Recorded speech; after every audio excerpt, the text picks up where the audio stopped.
Shalom Ouvracha, je suis heureux de vous retrouver. On va parler aujourd'hui, Bezrat Hashem, d'un très grand homme qui nous a quittés aujourd'hui, en la personne du Rav Eliyahu Bakshi Doron, qui nous a quittés hier dans la nuit. C'était un immense Talmid Chacham. On va essayer de parler de lui, Bezrat Hashem, en détail. Et ces dernières années, à chaque fois qu'il y avait des questions compliquées qui m'étaient posées et dans lesquelles on avait besoin d'avoir un géant de Torah qui puisse trancher, j'avais très souvent affaire à lui. Parfois, je consultais aussi le Rav Sternbourg, parfois le Rav Asher Weiss, mais très souvent, je l'appelais à lui pour plusieurs raisons que je vais vous expliquer, Bezrat Hashem. Pour moi, personnellement, ce Rav-là, c'était non seulement un Rav, c'était aussi un peu presque comme un père. C'est quelqu'un auquel je faisais complètement confiance. Je savais que je le dérangeais jamais, bien qu'il était extrêmement préoccupé. Vous imaginez bien, en tant que grand rabbin d'Israël, ancien grand rabbin d'Israël. Et malgré tout, c'était l'impression qu'il donnait toujours. Un jour, il y avait dans un grenier un père et son fils qui se trouvaient. Et c'était l'obscurité la plus totale. Ils étaient obligés de se réfugier là-bas. Et à un moment donné, le père, Baruch Hashem, il trouve une bougie. Alors il se dit, génial, il y a une bougie. Heureusement, il trouve aussi une allumette. Il allume la bougie. Et au bout d'un moment, il arrive donc à profiter de la lumière de la bougie. Il étudie la Torah avec son fils et il discute. Le père regarde son fils, le fils regarde son père. C'est la grande émotion, tout se passe bien. Au bout de 2 heures, 3 heures à peu près, la bougie s'éteint. Au moment où la bougie s'éteint, le père se met à pleurer. Il se met à pleurer. Maintenant, ils sont à nouveau dans l'obscurité. Alors le fils regarde son père et il dit, pourquoi tu pleures? Il dit, tu vois pas que la bougie, elle s'est éteinte? Il dit, d'accord, mais pourquoi tu pleures? Il dit, comment tu veux que je pleure pas? La bougie s'est éteinte. Alors le fils, il dit à son père, mais papa, cette bougie, elle a servi longtemps. Regarde, une bougie, c'est censé rester allumée pendant 2 heures. Elle est restée allumée pendant 2 heures. Oh, pourquoi tu pleures?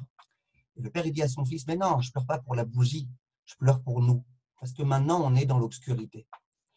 Alors c'est un petit peu l'impression qu'on ressent quand on a le Rav Bakshi, qui malgré tout était quand même encore jeune, il avait 79 ans, qui nous a quittés. Et quand on comprend ce que ça signifie, l'un des très grands décisionnaires sfaradim qui nous quitte, c'est quelque chose de géant, de gigantesque. On avait à l'époque le Rav Ovadia Yosef.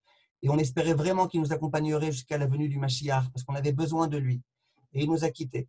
Après, on s'est reposé un petit peu, entre guillemets, sur le Rav Bakshi Doron, qu'on avait besoin de lui, il était toujours là, quand on avait des questions, il était toujours là. Et lui aussi, il nous a quittés. Ces dernières années, il se sentait très, très mal et il nous a quittés.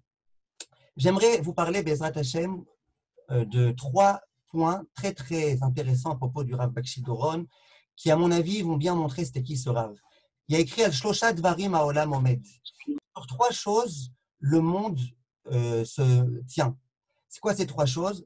Torah, Avoda et Gmilut Chasadim. C'est une Mishnah très connue, on la connaît tous. Torah, c'est la Torah.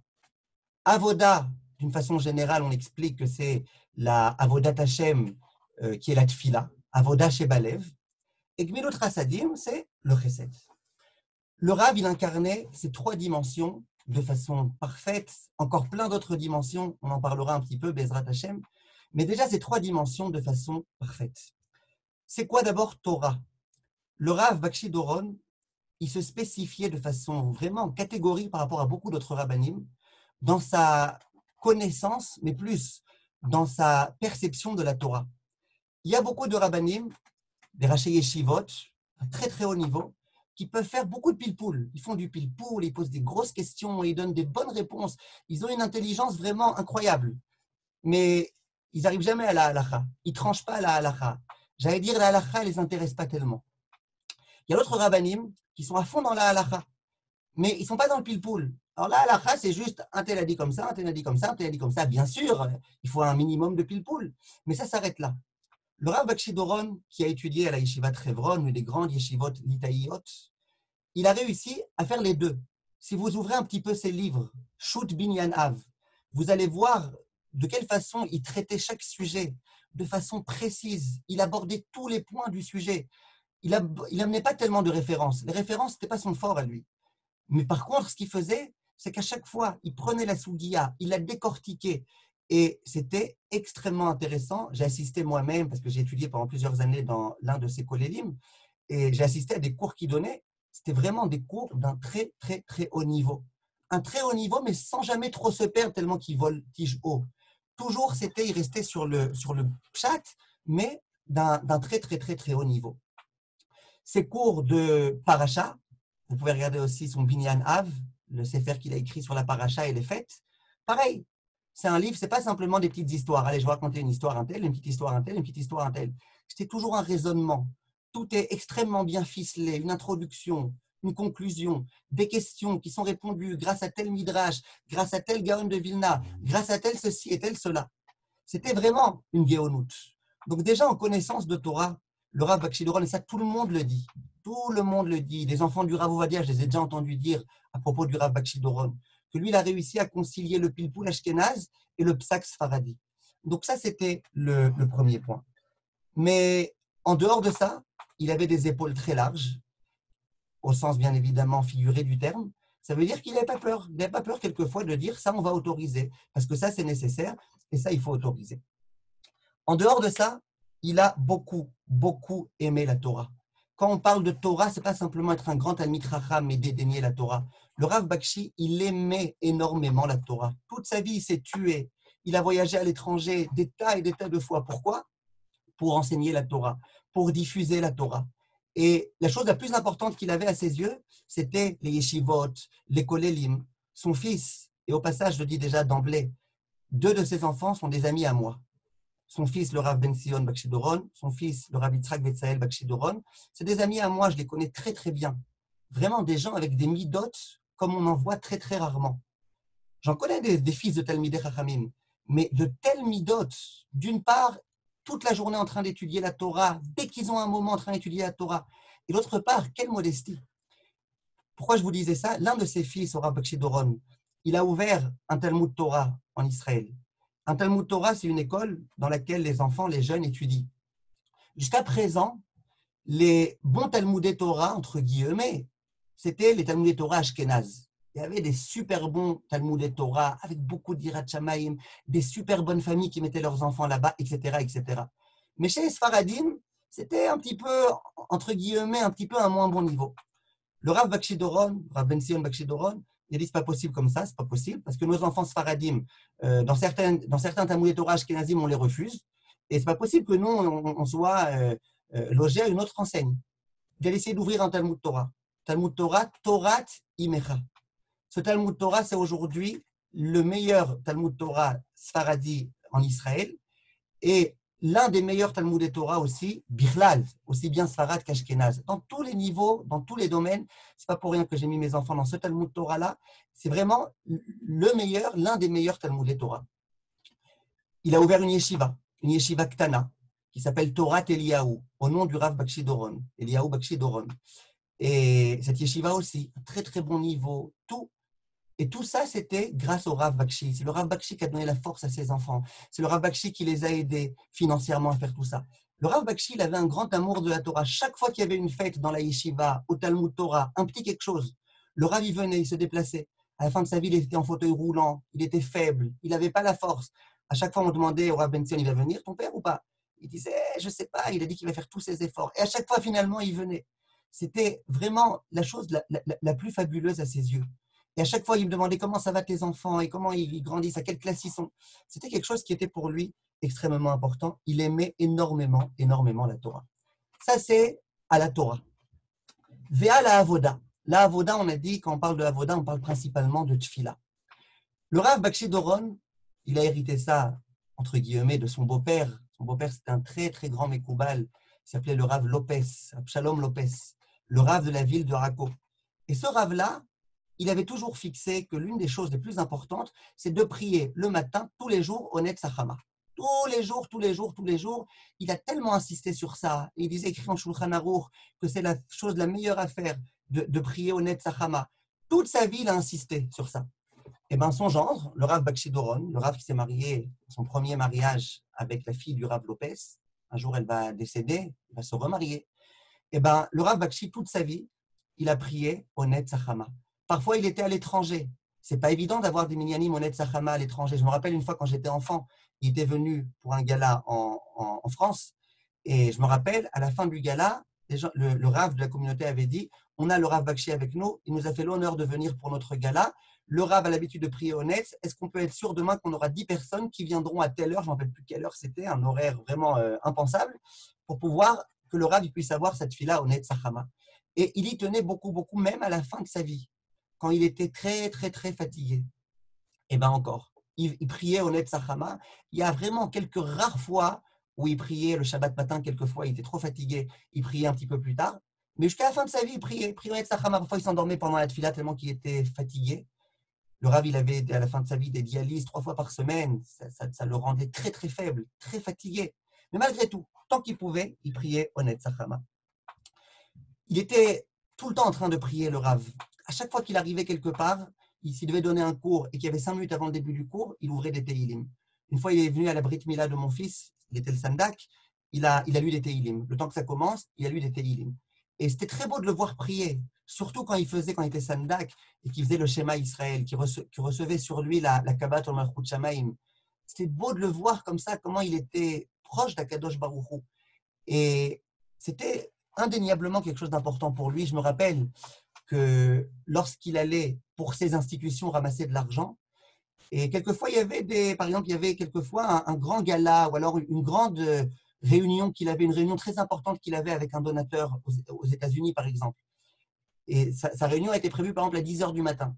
Il disait à tous les avrechim du collège, je vous demande de 10 h à 11 h, étudiez de toutes vos forces, essayez de ne pas vous interrompre une minute, parce qu'il n'y a que votre étude et que votre tfila qui peut aider. Et il disait, priez pour moi, parce que j'ai grandement besoin de vous.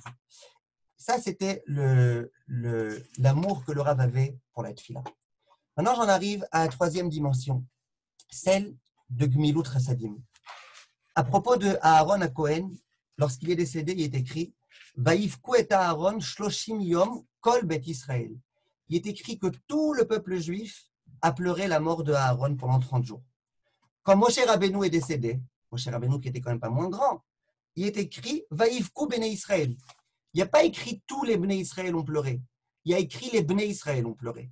Pourquoi à propos d'Aaron on insiste tous les bnei Israël, alors qu'à propos de Moshe on dit les bnei Israël. Rashi dit sur place, Kol Bet Israël, à propos d'Aaron, ça a été écrit Kol Bet Israël, Ha'anashim, Ve'anashim, que ce soit les hommes, que ce soit les femmes. Pourquoi? Les filles Shaya Aaron, Rodef Shalom. Parce que Aaron, il était toujours en train d'être en quête de Shalom. Il faisait tout pour amener la paix. Umati Lahava Ben Maalem Meriva. À chaque fois qu'il y avait des disputes, il était là avec sa sagesse et sa patience pour réussir à mettre un petit peu d'ordre. Ou Benish Veishto. Il était capable de mettre le shalom entre les hommes et leurs femmes au sein des foyers quand il y avait des disputes, chose qui visiblement déjà à l'époque arrivait. Et bien Aaron était toujours là pour réussir à mettre le shalom. Donc du coup, quand Aaron est décédé, on a senti un manque considérable. Qui maintenant va nous mettre le shalom? Qui maintenant va réussir à résoudre les problèmes? Donc à propos de Moshe, ok, Moshe il est mort, beaucoup de gens ont pleuré, pas tous. À propos de Aaron, tout le monde a pleuré. Je peux vous dire quelque chose. Il y a déjà beaucoup de gens qui, quand ils ont entendu que j'étais en contact très proche avec le Rav, ils m'ont dit « Ah, Rav Bakshi Doron !» Tout le monde m'a toujours dit « Qu'est-ce que je l'aimais ce Rav ! Qu'est-ce qu'il est agréable ! Qu'est-ce qu'il est calme ! Qu'est-ce qu'il est gentil !» Tout le monde, tous les gens que j'ai rencontrés, ça pouvait être même quand j'étais en vacances à Tzfat, un chauffeur de taxi qui me prend et qui, pour une raison ou pour une autre, on en arrive à parler du Rav Bakshi Doron, il dit « Mais je me rappelle de lui !» C'était le Rav Arashi d'Israël, le grand rabbin d'Israël avant le Rav Mordechai Eliyahu. Mais je me rappelle très bien de lui. C'était un. Non, après le Rav Mordechai Eliyahu. C'était un très grand Rav. C'était un Rav qu'on appréciait. C'était tout le monde l'a aimé. Les Juifs religieux, les Juifs un petit peu moins religieux. Tout le monde l'a aimé. Et l'une de ses grandes sagesses au Rav Bakshi Doron, c'est qu'il s'est toujours écarté de la marloquette.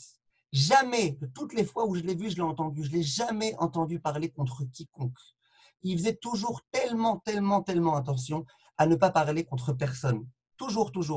Et je me rappelle une fois, au moment où il y avait des élections, il y avait deux partis qui étaient en train un petit peu de se faire concurrence. Il y avait le parti Chasse, et il y avait un autre parti avec le Rav Mazouz et Isha et machin, etc. Et à ce moment-là, il y a des gens des gens de Chasse qui ont dit on va organiser une soirée ce soir et on aimerait que tous les rabbinim francophones d'Israël, de Yerushalayim, viennent et participent pour renforcer Chasse. Maintenant, c'était à ce moment-là, c'était vraiment très compliqué parce qu'il y avait des religieux qui étaient dans un parti, d'autres qui étaient dans l'autre parti, etc. Et moi, je voulais vraiment pas prendre parti, bien que j'ai téléphoné au Rav Bakshi Doron. Il m'a dit, la vérité, laisse tomber, pourquoi tu as besoin d'aller? Ne prends pas part, à quoi ça sert? Tu vas entrer dans une marloquette pour rien. Laisse tomber, toi tu voteras pour qui tu penses. C'est pas la peine maintenant de toute sa vie, le Rav a cherché à éviter la marloquette à tout prix.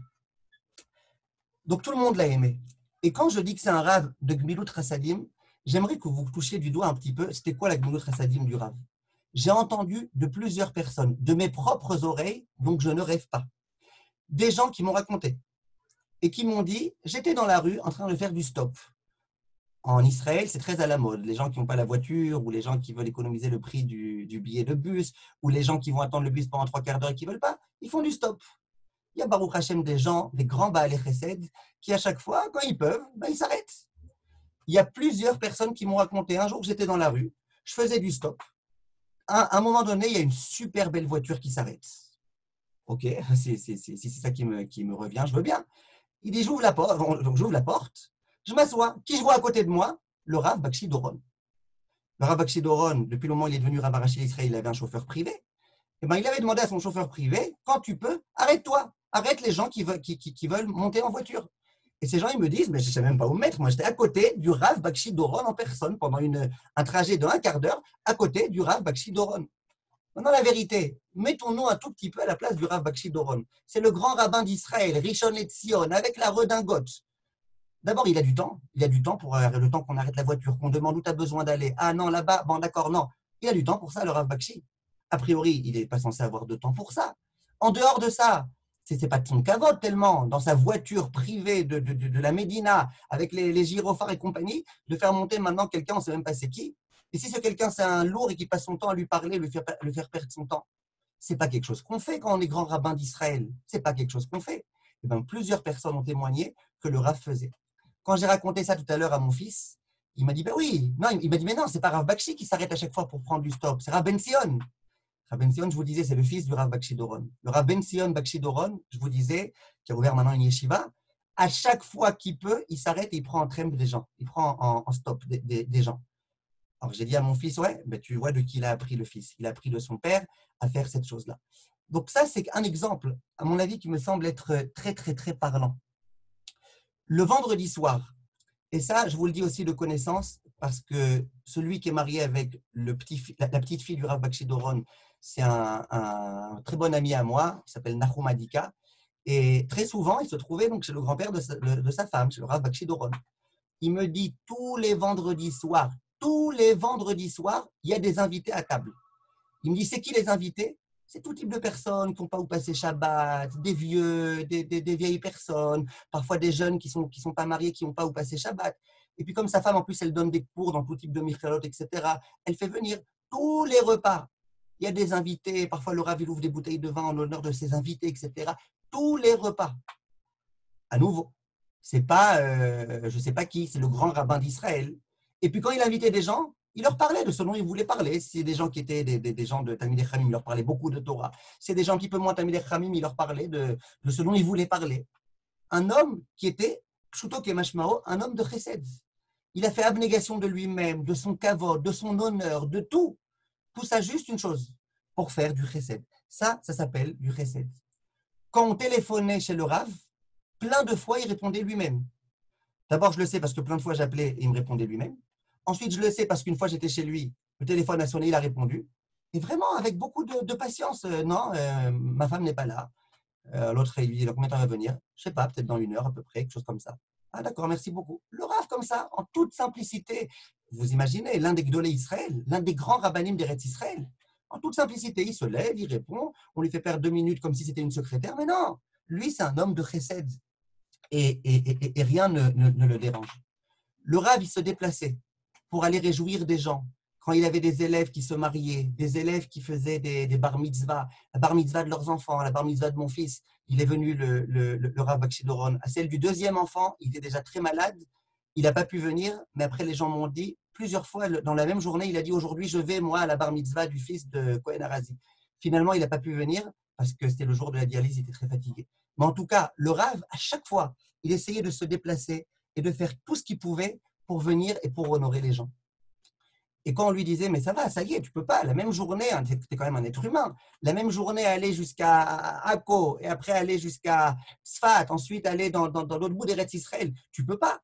Il disait, ouais, mais c'est mes enfants.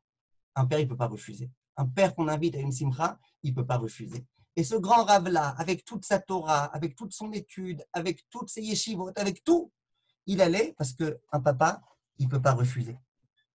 Le Rav, il avait des cranotes de tzedaka. Et ça aussi, j'ai connu de façon très, très précise. Il avait des keren de tzedaka. Tout khatan et kala qui voulait se marier, il a un keren de tzedaka. Le Rav, il aide financièrement, il donne des couvertures de très bonne qualité, des coussins et des oreillers à toutes les personnes qui viennent se marier. Et ça, c'est tellement, tellement de choses. Qui a entendu parler de ça? Je suis sûr que vous tous n'avez pas entendu parler de ça. Moi, j'ai entendu par hasard parce que je me trouvais dans son collège. Et dans son collège, il y avait quelqu'un qui était responsable de ce gmar. Tellement, tellement de choses il faisait. Est-ce que vous savez qu'en Israël, il y a au moins 10, peut-être plus, je ne sais pas le nombre exact, de Bate Knessiot qui ont été ouverts grâce au Rav Bakshi Doron. Il y a un des riches qui s'appelait Monsieur Safra, un autre riche qui s'appelait Monsieur, j'ai oublié son nom, un nom italien comme ça. Ils ont laissé beaucoup d'argent. Ils ont dit on aimerait qu'il y ait des Bate Knessiot qui soient ouverts. Le Rav, dès qu'il entendait quelqu'un qui voulait ouvrir une synagogue dans un endroit où il pouvait, où c'était bien, c'était une bonne chose, le Rav disait je m'occupe de tout l'argent, je m'occupe de tout ça, ouvre le Beth Knesset, ouvre. Et le Rav, il donnait à chaque fois et il demandait aucun retour. Le nom du Rav n'était pas écrit. Tout était fait en silence. C'était le Rav grâce auquel il y avait le Beth Knesset, mais tout avait été fait en silence. Ça, c'était la grandeur du Rav Bakshi Doron. J'aimerais un tout petit peu qu'on comprenne peut-être, et entre autres, d'où c'est provenu cela. Une fois, le Rav, quand il venait de se marier avec la fille du Rav Lopez, c'était donc un jeune khatan, il a posé la question à son beau-père, au Rav Lopez.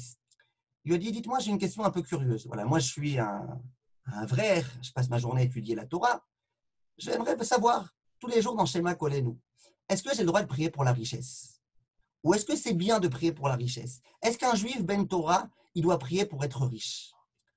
Le Rav, il lui a répondu. C'est une lettre qui est très connue. Vous pouvez la retrouver si vous voulez. Je peux même vous l'envoyer un jour si vous la voulez. Très, très, très jolie lettre. Je l'ai déjà racontée dans certains cours. Mme Journal elle doit se rappeler. Naomi aussi. Toutes celles qui viennent au cours régulièrement. Le Rav, il a dit comme ça. Il a dit, je vais te dire la vérité.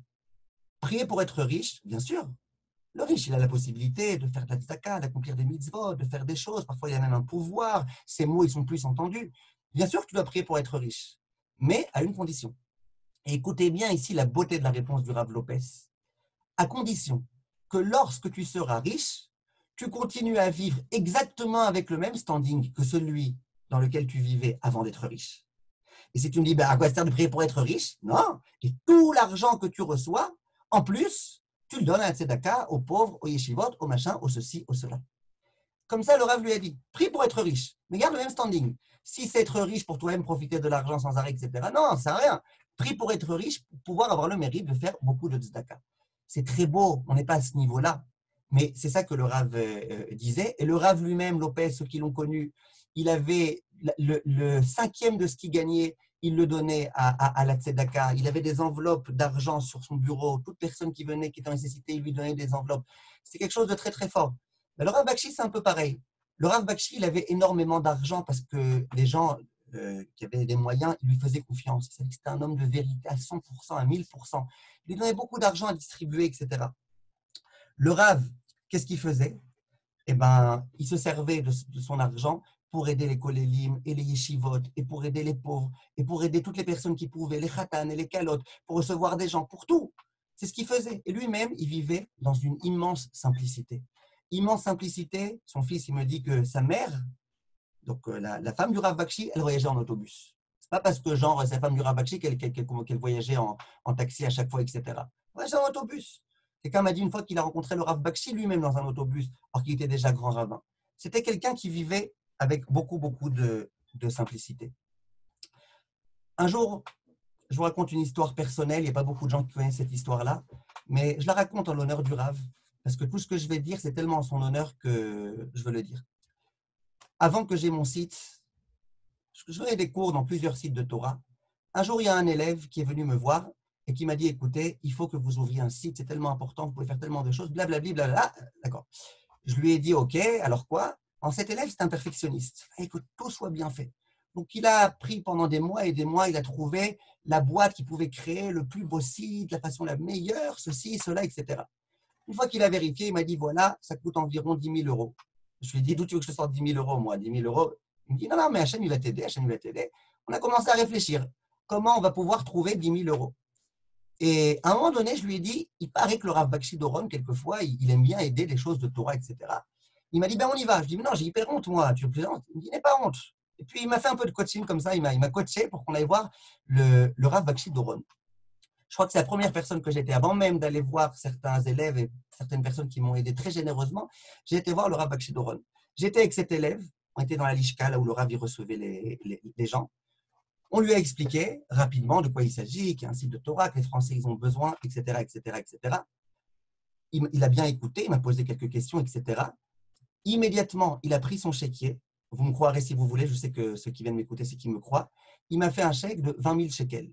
Il m'a dit 20 000 shekels. La suite, moi je prends tout le site sur moi. La suite, Bezrat Hashem, quand ça avance un petit peu, tu me dis que tu as besoin, je t'écris la suite. Je dis, c'est un miracle. Je suis sorti, c'est un miracle que je puisse avoir un site sans avoir besoin de faire quoi que ce soit. D'un coup, 20 000. Alors qu'en plus, j'étais dans son collège. Il y a des gens qui m'ont dit que la situation était très difficile et qu'il était obligé lui-même d'emprunter de l'argent pour pouvoir payer les Avreichim à temps, etc. Mais Kitso, c'est ce qui s'est passé. 2 jours, 3 jours après, il y a des gens, vous savez, quand il y a des très grands rabbinim, il y a aussi souvent autour d'eux des très grands, je ne donnerai pas d'appellation, mais des très grands gens qui veulent profiter de ceci, de cela, malheureusement, c'est souvent comme ça. Quand tu as un très grand rave, tu as des gens autour qui veulent te dire il faut payer tant pour avoir une bracha du rave, il faut payer tant. C'est triste à dire, mais souvent c'est comme ça. Bref, il y a quelqu'un qui a entendu que le Rav Bakshi Doron allait ouvrir un site de Torah. Donc immédiatement, il a été le voir. Il dit, je vais te l'ouvrir moi. Comme ça, si je t'ouvre moi, tu vas voir, je te le fais gratuit. Mais toi, d'autre part, tu me rends tel service. Bref, des embrouilles, tralouilles, machin, etc. Et le Rav, il m'a dit, bon, finalement, ne le fais pas avec celui que quelqu'un avait prévu. Parce qu'il y a quelqu'un qui propose de le faire gratuitement. J'ai dit au Rav, mais non, on a prévu, on a... Bref, il s'est avéré qu'on commençait à rentrer dans des embrouilles parce que le Rav, il me disait, moi, je te comprends. Je te comprends que tu avais prévu de faire avec une boîte, il faut que tu fasses avec eux. Mais d'autre part, quelqu'un propose de faire gratuit, c'est dommage pour les 40 000 shekels. Bref, le Rav, il m'a compris. Et à ce moment-là, j'ai bien réfléchi. J'ai demandé conseil même à mon ami, le Rav Louria. J'ai demandé conseil à pas mal de personnes. Ils m'ont dit, écoute, le mieux, c'est que tu dises au Rav Bakshi que Pachout, il y a trop de gens autour qui veulent faire du balagan, trop de gens qui jalousent, trop de gens qui veulent eux-mêmes prendre machin. Dis au Rav Bakshi que tu préfères faire ça sans lui. Demande-lui s'il est prêt à recevoir ton argent qui t'a donné. Et c'est le mieux. Moi, j'avais hyper honte, je ne voulais pas le vexer, je l'aimais tellement, le Rav Bakshi Doron. J'ai pris mon courage à deux mains, j'ai été voir le Rav, je lui ai dit, votre Rav, s'il vous plaît, regardez, je lui ai expliqué, je lui ai dit, je sais que vous vous y êtes pour rien, vous m'avez aidé les Shem Shamaim 100%, mais il y a des gens autour, vous voyez, qui commencent à se mêler, qui commencent à dire que c'est le site du Rav Bakshi et que bientôt ils vont dire que c'est son site à lui, ils vous demandent des faveurs, machin. Je sens que ça va mal tourner cette histoire-là. Est-ce que vous êtes d'accord que votre Rav, s'il vous plaît, que je vous rende l'argent, Il m'a dit, mais c'est vrai, mais moi je veux t'aider. Je dis, oui, je sais, mais regardez, ça ne va pas bien se passer. Le Rav, il m'a dit, ok, avec plaisir. Je lui ai rendu le chèque. Il n'y a pas eu, depuis ce jour-là, la moindre différence dans son comportement à mon égard. Toujours la même affection. À chaque fois que je l'appelais, comment ça va, comment tu te sens, comment vont tes enfants. Quand j'appelais, que c'est la rabbinite qui me répondait, pareil, toujours la même affection. Ça s'appelle être quelqu'un qui fait les choses des Shem Shamaim. Quelqu'un, un homme de chesed. Il aide pour aider. Et je vous assure, quand on a écrit, il n'a pas écrit, il m'a pas dit on écrit le site à condition qu'il y ait mon nom écrit en grand. Il m'a pas dit je veux que le site s'appelle Bakshi Doron Academy. Il m'a pas dit ça. Il m'a dit avec plaisir, on fait la chose. 100% les Shem Shamaim. Un homme de chesed qui toujours était là au service des gens, même Kabiachol, au service de ses élèves. Mais plus que ça, quand on parle de chesed, il y a une appellation de Torah chesed. Le Torah chesed al-Leshona. C'est quoi Torah chesed? Il y a une Torah qui est une Torah de chesed et une Torah qui n'est pas une Torah de chesed. Oui, il y a une Torah de chesed. Il y a une Torah, on étudie juste pour que les gens ils nous embrassent la main, pour que les gens ils nous honorent, pour que les gens ils nous ceci, pour que les gens ils nous cela. Le Rav Bakshi, c'était un homme, sa Torah, c'était une Torah de chesed. Tous les vendredis, je ne sais pas si vous êtes au courant, mais tous les vendredis pendant des années et des années et des années, il sortait de chez lui, donc avec son chauffeur, il allait rendre visite à sa maman. Il avait une maman qui était âgée de plus de 100 ans. Il allait la voir tous les vendredis. Il allait la voir, il lui embrassait la main, il papotait un petit peu avec elle. Ce n'était pas du tout une dame, à ce qui paraît, très intelligente, mais c'était une dame comme ça, c'est sa mère. Il allait et il lui parlait, lui demandait comment ça va et machin. Jusqu'à son dernier jour à sa mère. Il a été voir. Sa mère est décédée il y a 3-4 ans. Et à part aller voir sa mère, il allait au kotel. Tous les vendredis, il allait au kotel. Ce n'est pas quelque chose que les rabbinim font, d'aller tous les vendredis au kotel. Le rabbi, quand on lui demandait pourquoi tu vas au kotel, et moi personnellement, je l'ai déjà rencontré quelques fois le vendredi au kotel. Quand on lui demandait pourquoi tu vas, il dit écoute, il y a tellement de gens qui me demandent de les bénir, de leur faire des brachot, de machin. Mais je me sens le devoir une fois par semaine d'aller au kotel pour prier pour mes élèves, pour prier pour ma famille, pour prier pour tout le monde. Et c'est quoi une Torah Chesed? Torah Chesed, je vais vous dire quelque chose de très important. Une Torah Chesed, c'est une Torah qu'on essaye de diffuser parce qu'on aime les autres et parce qu'on veut rapprocher les gens d'Akadosh Baruch Hu. J'ai entendu aujourd'hui de son gendre, il disait que le Rav, il avait l'habitude de rapporter une Gemara dans l'Yerushalmi. La Gemara, elle dit, il y a des hommes, c'est des chassid chotés. Chassid choté, ça veut dire, le monsieur, il se croit être un chassid, genre être quelqu'un de pieux, mais en fait, c'est un chassid choté, c'est un idiot. C'est qui le chassid qui est idiot? La Gemara, elle donne plusieurs exemples. L'un des exemples, elle dit, c'est un homme qui est avec ses tefilines, qui voit quelqu'un qui est en train de se noyer dans le fleuve, et qui se dit, mais attends, je ne vais quand même pas plonger dans le fleuve avec mes tefilines, il faut un petit peu d'honneur à mes tefilines quand même, gros de tefilines, ils vont s'abîmer dans l'eau. L'encre, elle va s'abîmer. Donc, qu'est-ce qu'il fait? Il dit, bon, juste d'abord, je plie mes tefilines. Je ne vais pas les laisser déplier, c'est pas kavod. Je plie mes tefilines, après, je vais sauver la personne. Le temps qu'il plie ses tefilines, évidemment, la personne a eu le temps de mourir. Ça, c'est un chassid choté. C'est un idiot. Ce n'est pas un chassid, c'est un idiot. En se cachant derrière, soi-disant, de la chassidoute, moi, j'honore mes tefilines, etc. Voilà ce qu'il fait. Et bien, le Rav, il disait, dans notre génération et dans une génération dans laquelle les gens ils sont en train de se noyer, il y a tellement de frères à nous, de sœurs à nous qui sont en train de se noyer. Et nous, qu'est-ce qu'on fait? On dit, attends, je vais retirer mes tefilines, attends, je suis trop occupé, j'ai trop de choses à faire, j'ai machin, j'ai ceci, j'ai cela. Il dit, mais plonge avec tes tefilines. Si tu ne plonges pas avec tes tefilines, tu es un chassid choté. Et ça m'a permis de comprendre quelque chose. Vraiment, je vous dis entre nous, pendant longtemps, j'ai eu une question sur le Rav Bakshi Doron. On a le droit d'avoir des questions. Il ne faut pas que les questions, elles fassent qu'on pense qu'on est plus intelligent que les autres. Mais des questions, on a le droit d'avoir. J'avais une question. Je savais que le Rav Bakshi Doron, sans arrêt, il disait à ses élèves, vous étudiez, après allez être rabbanim. Allez donner des cours. Allez, rapidement, faites la rabbanout, dayanout, machin, allez donner des cours. Et on me disait aussi que dans ces kolélim, c'est comme ça. Il voulait que pendant quelques années, on étudie et qu'après, il ne voulait pas garder des avréchim jusqu'à 60 ans, 70 ans, des avréchim avec la barbe blanche. Non, il voulait que les gens étudient, quelques années, ils connaissent, après, ils vont donner des cours. Et puis, ça suffit, il n'y a plus de kolélim. À chaque fois, je me demandais, la façon litaïde de raisonner, en général, elle n'est pas comme ça. La façon litaïde, c'est de dire, reste avraire jusqu'à 70 ans, jusqu'à 80 ans. Si tu peux en plus enseigner, tant mieux. Mais ça va, même d'être avraire jusqu'à 90 ans, c'est quelque chose de très bien. Toute la journée, étudier la Torah, c'est quelque chose de très, très bien. Et à chaque fois, je disais, pourquoi au bout de 8 ans, il renvoie sa avréchim, genre pour vous avez qu'à être rabbanim? Ça, il n'y a pas qu'être rave, il n'y a pas qu'être rave sur Terre. Pendant des années, je me demandais, pourquoi? Et à chaque fois, il disait à ses élèves, allez être rabbanim, allez donner des cours, et allez. Et comme elle disait tout à l'heure, Madame Journeau, elle m'a écrit sur un mail, elle dit qu'elle est sûre que le Rav Bakshi était très fier de moi, que je donne beaucoup de cours, etc. Mais c'est vrai, pas que de moi. Tous ces élèves qui allaient donner des cours, tous ces élèves qui allaient faire des choses, qui répondaient à des questions, c'était sa joie la plus grande, que ces élèves, enfin, puissent commencer. Je me suis dit, mais pourquoi? Et maintenant, j'ai compris. Parce que le Rav Bakshi Doron, bien sûr qu'il était conscient de la beauté d'étudier la Torah même à 90 ans. Bien sûr qu'il était conscient de la beauté que c'est de pouvoir aider un vrai à étudier pendant des années et des années. Simplement, le Rav, c'est autre chose. Le Rav, il disait, il y a tellement de gens qui ont la soif de Torah. Il y a tellement de gens qui ont besoin de vous, vous les étudiants, vous qui savez étudier, vous qui savez c'est quoi l'ashkafa de la Torah. Allez-y, allez enseigner la Torah. Et c'est par conscience de la nécessité que les gens doivent écouter la Torah que le Rav, à mon avis, faisait cette chose-là. Il avait la Ahava du Klal Israël. Jusqu'à la fin de sa vie, il a essayé d'aller à la Lishka. Il avait un endroit un bureau dans lequel il recevait les gens.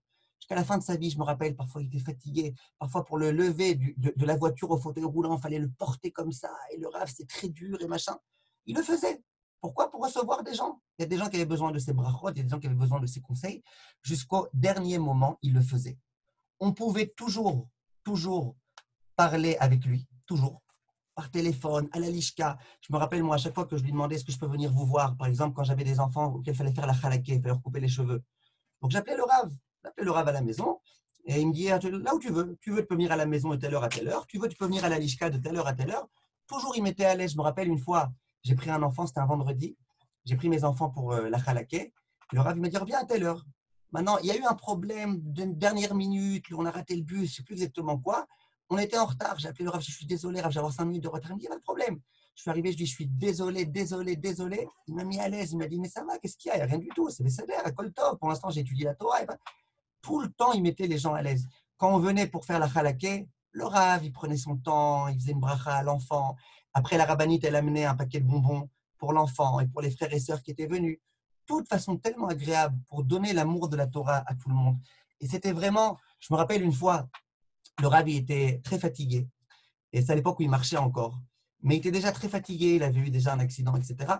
Et un Shabbat, il y a quelqu'un du quartier de Givat Shaoul, là où j'habite à peu près, qui voulait que le Rav soit Sandak. La Brit Mila, c'était Shabbat. Maintenant, il y a eu toute une grande histoire. Moi, comme j'étais assez proche du Rav, j'étais au courant.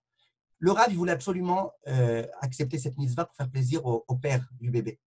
Et la rabbinite, la deuxième femme du Rav Bakshi Doron, la femme actuelle, la rabbinite, elle a dit non, tu n'es pas en état de santé pour pouvoir marcher maintenant. De Baïd Vagan, ils habitaient le Rav à Baïd Vagan, Rehov, comment elle s'appelle là-bas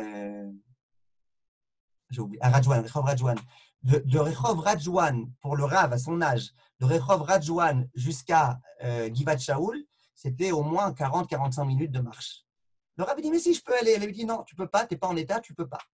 Bref, le Rav était très embêté. J'y vais pas, mais lui, j'ai envie de lui faire plaisir. Qu'est-ce que je fais? Finalement, il a passé tout Shabbat, lui et sa femme, chez son frère, le frère du Rav Bakshi Doron. Il habite à Givat Shaoul. Il a passé tout Shabbat chez son frère pour pouvoir être là-bas dans la Brit Mila, or qui était déjà âgé et fatigué, etc. Tout pour toujours essayer d'aider les gens. Et ça, c'est quelque chose qui doit nous donner une grande leçon. Ils l'ont dit aujourd'hui dans Salevaya, les rabbinim, son fils en particulier l'a dit, et a dit que le Rav, il était toujours au service du Tzibour. Et il dit que le Rav, il passait son temps à dire, être Rav, c'est pas un métier, être Rav, c'est pas un salaire, être Rav, c'est pas qu'une vocation, être Rav, c'est être là pour sauver le Tzibour de la faute, sauver le Tzibour de la Idbolelut, de tout type de mauvais courants et de mauvaises choses. C'est ça le but du Rav. Et le Rav, sans arrêt, ressentait ça. J'ai un devoir. Être Rav, ce n'est pas qu'un plaisir. Je donne un cours, tout le monde vient m'écouter. Non, être Rav, c'est un devoir. J'ai des élèves, il faut que je les honore.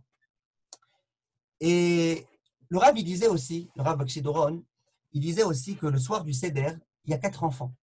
On les connaît. Le Chacham, le Tam, le Sheino Yodea Nishol et le Racha. Le Rav, il disait que chacun des 4 enfants se trouve à la table du Seder. Vous avez remarqué, on n'a pas dit, bon, le Racha ne nous intéresse pas, allez, on parle que du Chacham, on parle que du Tam. Non, on parle de tout le monde. On parle aussi du Racha. Le Rav Bakshi Doron, il disait, c'est important que le Racha il soit aussi à la table du Seder et que le père s'adresse à son fils Racha. Écoutez un peu la beauté de l'idée. Le Rav, il disait, il ne faut jamais désespérer de personne. Tu vois quelqu'un, il t'a l'air d'être rachat, et tu vois qu'il commence à être Mechalel Shabbat, et tu vois qu'il se comporte n'importe comment, il ne respecte pas la pureté familiale, il parle n'importe comment des Talmidei Chachamim, machin. Ne te désespère de personne. Parle à chacun. Parle le langage qu'il est capable de comprendre. Parle, et tu verras que toute personne peut réussir dans sa vie, qu'on peut réussir à le récupérer en quelque sorte. Et ça, c'était aussi la mida de Aaron à Cohen. Aaron Cohen était Oev Shalom, Rodev Shalom. Aaron à Cohen était capable de voir le bien chez tout un chacun. Et ça, c'est quelque chose de grandiose.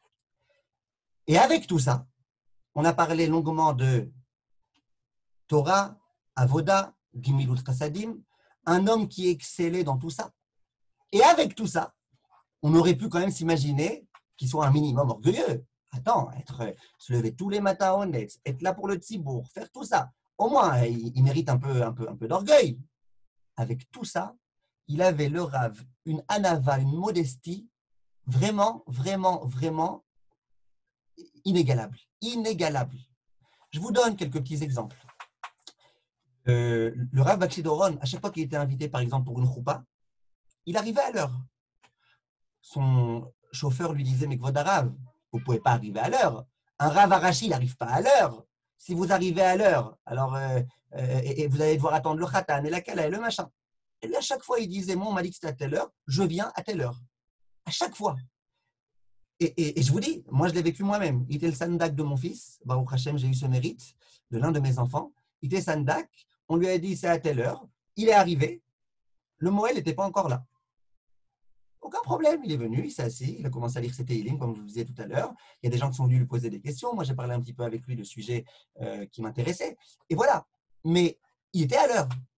Alors, quand on lui a demandé, mais pourquoi tu es à l'heure? Il disait, parce que moi, je ne veux pas qu'on m'attende.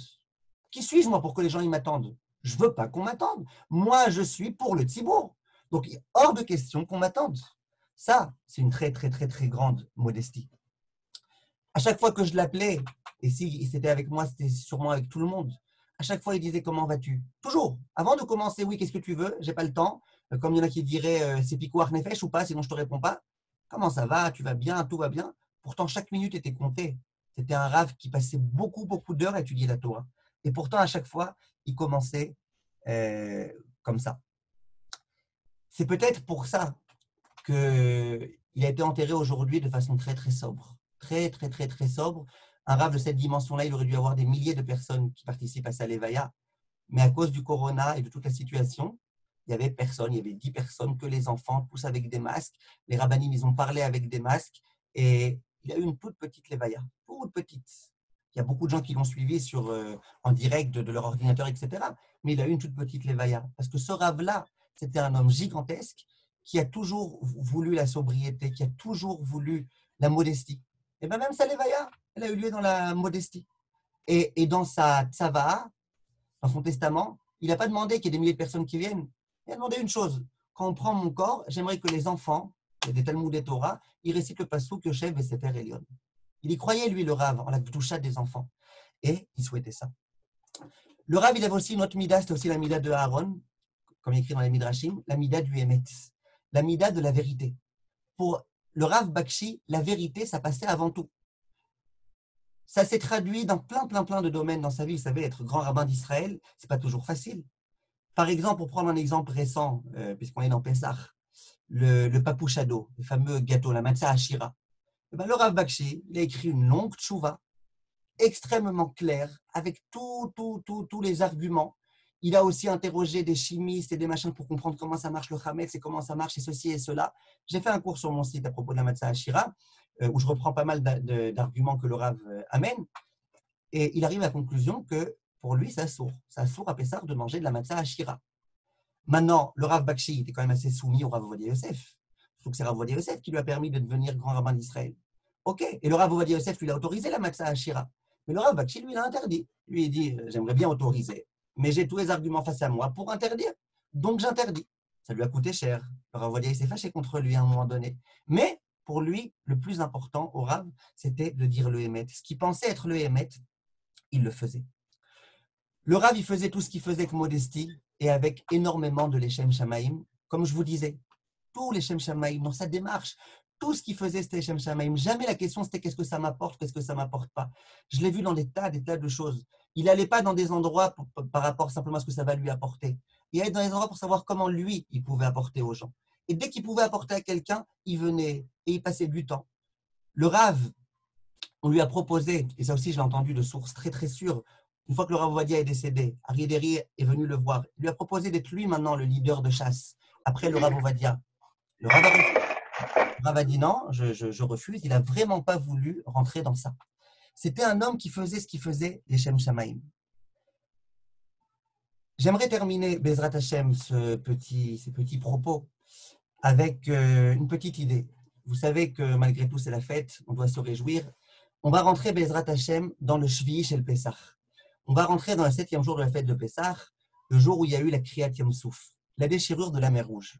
J'aimerais vous dire très rapidement un petit enseignement et à nouveau essayer de relier ça au Rav Bakshi Doron. Il y a écrit, au moment de la déchirure de la mer Rouge, il y a écrit que les Béné Israël, ils ont commencé à crier, qu'Akadosh Baruch Hu leur ouvre la mer, qu'Akadosh Baruch Hu fasse quelque chose. À ce moment-là, il a écrit dans le Passouk que Hachem s'adressait à Moshe et il lui dit Matitsa Kelai, pourquoi tu cries? Daber el Béné Israël, Veisaou, parle au Béné Israël et qui voyage, qui traverse la mer. Et le Midrash, il dit qu'à ce moment-là, Kadosh Baruch Hu a voulu dire à Moshe, c'est pas le moment de prier. Il y a des moments pour chaque chose. Il y a des moments pour prier et des moments pour agir. Qu'est-ce que tu pries? Ce n'est pas le moment de prier. Maintenant, traverser la mer. Alors, le roi Chaim, il pose plein de questions, le roi Chaim Akadosh. Il sait quoi, ce n'est pas le moment de prier. Le juif, qu'est-ce qu'il fait quand il est dans une galère? Eh bien, il prie. C'est quoi, ce n'est pas le moment? C'est le moment. Plus la galère est grande, plus il faut prier. C'est quoi, ce n'est pas le moment de prier? Et qu'est-ce que tu voulais qu'il fasse? Il leur dit passer dans la mer, mais la mer, elle est encore fermée. Alors, c'est quoi passer dans la mer? Tu veux qu'on se tue? Qu'est-ce qui se passe ici? Alors, le roi Chaim Akadosh, il a encore quelques questions. Ce n'est pas maintenant le moment de trop s'allonger. Mais en un mot, il dit la chose suivante. Il dit que on sait très bien que les Bnei Israël, quand ils étaient en Égypte, ils sont arrivés à un état d'impureté dramatique. Quasiment comme les Égyptiens. C'était quasiment impossible de faire la part entre les Égyptiens et les Bnei Israël. Maintenant, Akadosh Baruch Hu, il a créé le monde avec la Midat Adin et la Midat Arachamim. La Midat Adin, c'est la rigueur. C'est visiblement, indéniablement ce qu'on est en train de vivre en ce moment. La Midat de rigueur d'Akadosh Baruch Hu contre toute l'humanité. Et il y a Midat Arachamim. Midat Arachamim, c'est quoi? La miséricorde. Parfois, Akadosh Baruch Hu, il est miséricordieux et il accepte, et il pardonne, et il est longanim, et tout ce qu'on veut. Maintenant, comment Akadosh Baruch Hu a décidé qu'allait agir sa Midat Adin ou Midat Arachamim? Qu'est-ce qui va décider? Qu'est-ce qui va faire qu'Akadosh Baruch Hu se comporte plutôt Midat Adin ou plutôt Midat Arachamim? Akadosh Baruch Hu, quand il a créé le monde, dit le Rachaim Akadosh, il a créé de cette façon-là. Que lorsqu'on fait des mitzvot, ça emmène vers nous la Midat Arachamim. Quand on commet des averot, ça emmène vers nous la Midat Adin. Maintenant, écoutez bien ce qui se passe. Les Bnei Israël, pendant des années et des années en Égypte, ils ont perdu beaucoup de leur foi, ils ont perdu beaucoup de plein de choses. Ils ont même presque fait de l'idolâtrie, certains, etc. Ils étaient à un niveau lamentable.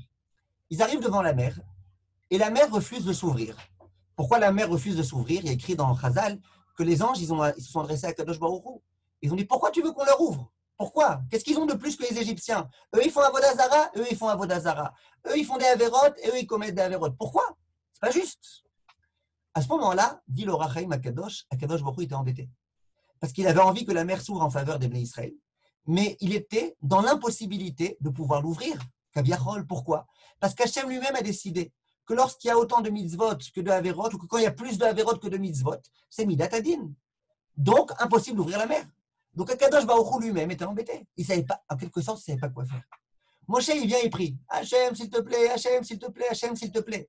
Hachem lui dit, mais à quoi ça sert de prier maintenant? Maintenant, ce n'est pas le moment de prier. Pourquoi tu pries? Pour que j'ouvre? Mais moi aussi, je veux ouvrir. Mais je suis empêché. Regarde, les anges, ils me rappellent la règle du jeu dans laquelle j'ai créé le monde, à savoir que on ne peut faire preuve de Midat Arachamim que lorsqu'il y a beaucoup de mitzvot. Il y a une chose qui va pouvoir maintenant très très rapidement vous donner un mérite considérable. C'est quoi? C'est la Emouna. Parce que la Emouna, c'est la base de tout. Et la Emouna, c'est la chose la plus importante. Dit le Akadosh Baruch Hu à Moshe, prier, non, ça ne sert plus à rien. Ce qu'il faut, c'est faire preuve de Emouna. Vous allez traverser la mer Rouge alors qu'elle est encore impétueuse et agitée et tout, en ayant confiance que puisque moi j'ai dit, eh ben, c'est qu'il faut passer, et c'est comme ça qu'il faut faire. Et cet acte-là de bravoure et de courage, c'est lui qui va être quelque chose de tellement considérable que grâce à ça, eh ben, vous aurez le droit qu'on ouvre la mer Rouge. Et c'est ce qui s'est passé. C'est pour ça qu'Hachem dit à Moshe, ce n'est pas le moment. Maintenant, il faut faire un acte de Emouna grandiose. Et c'est ce qui s'est passé. Cette idée-là du Or HaChaim, elle vient nous rappeler quelque chose. Nous, on est dans un monde de ségoulottes. On aime les ségoulottes, une ségoula pour ceci, il va écrire un Sefer Torah, va dire les Ketoret, va faire ceci, va faire cela. On comprend là qu'il y a une situation grave en ce moment. On comprend qu'il y a tellement de gens qui nous quittent. Le Rav est décédé de la Corona. Tellement de Rabbanim, le Rav Ramou est décédé de la Corona. Aux États-Unis, des dizaines de Rabbanim sont décédés de la Corona. Et il y a des tas de Juifs, des centaines de Juifs qui sont décédés dans toutes les communautés. Un tel est décédé, un tel. Et des Goïms, je ne parle pas combien de gens. On sent ici qu'il y a quelque chose. Est-ce que c'est possible de croire qu'Hachem il a envoyé tout ça que pour qu'on fasse des ségoulottes et qu'on écrive des Sifrei Torah? Moi, personnellement, je ne pense pas.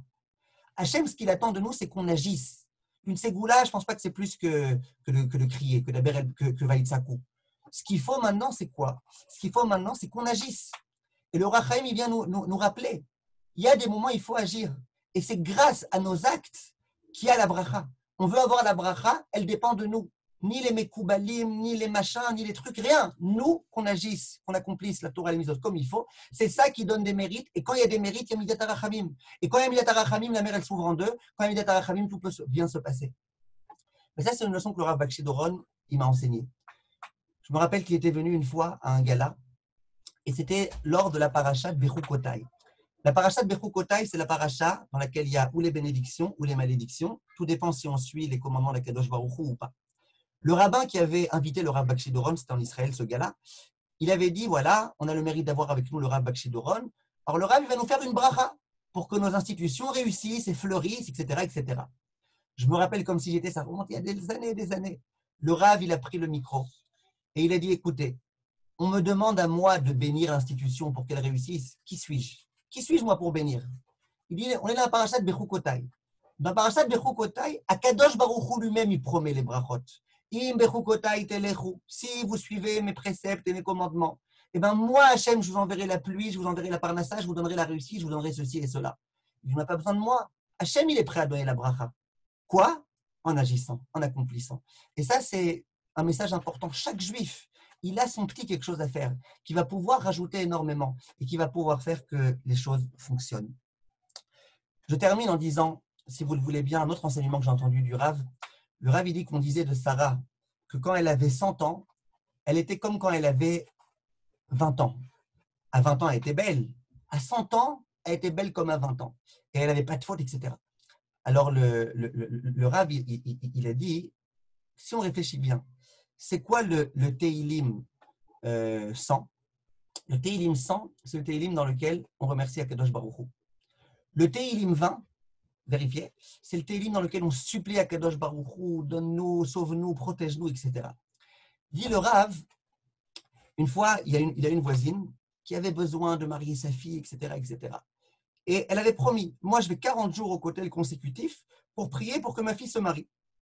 Elle a été 40 jours, le 40e jour, Baruch Hashem, sa fille s'est fiancée.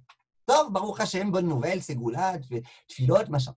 Le 41e jour, le Rav Bakshi dit, on rencontre cette dame-là, prendre sa voiture, visiblement, à l'heure habituelle, direction Kotel. Alors le Rav, il lui dit, j'ai pas compris, tu as une autre fille maintenant à marier? Alors elle dit, mais non. Alors il dit, pourquoi? Tu as dit 40 jours, tu vas. Maintenant, qu'est-ce que tu vas faire encore au Kotel? Il dit, écoutez, votre Arabe, de la même façon que j'ai été 40 jours pour supplier à Kadosh Baruch Hu qui nous donne la réussite, maintenant, pendant 40 jours au moins, il faut que j'aille pour remercier à Kadosh Baruch Hu de nous avoir donné la réussite. Il dit, le Rav, c'est ça, bat kouf ke bat kaf. Le Teilim du remerciement, dis-le avec autant de cœur, avec autant de joie, avec autant de conviction que le Teilim quand tu es dans la difficulté que tu implores à Kadosh Baruch Hu. Et le Rav, je peux vous dire, qu'il vivait toujours avec ça. J'ai été le voir plusieurs fois quand il se sentait déjà très mal. Parfois, il était vraiment fatigué. Il s'endormait pendant la tfila, il s'endormait pendant plein de choses. Il était très fatigué. À chaque fois que je lui demandais comment allez-vous, il me disait Baruch Hashem, avec un petit sourire, parfois un plus grand sourire. À chaque fois, Baruch Hashem, ça va. Baruch Hashem, ça va aller.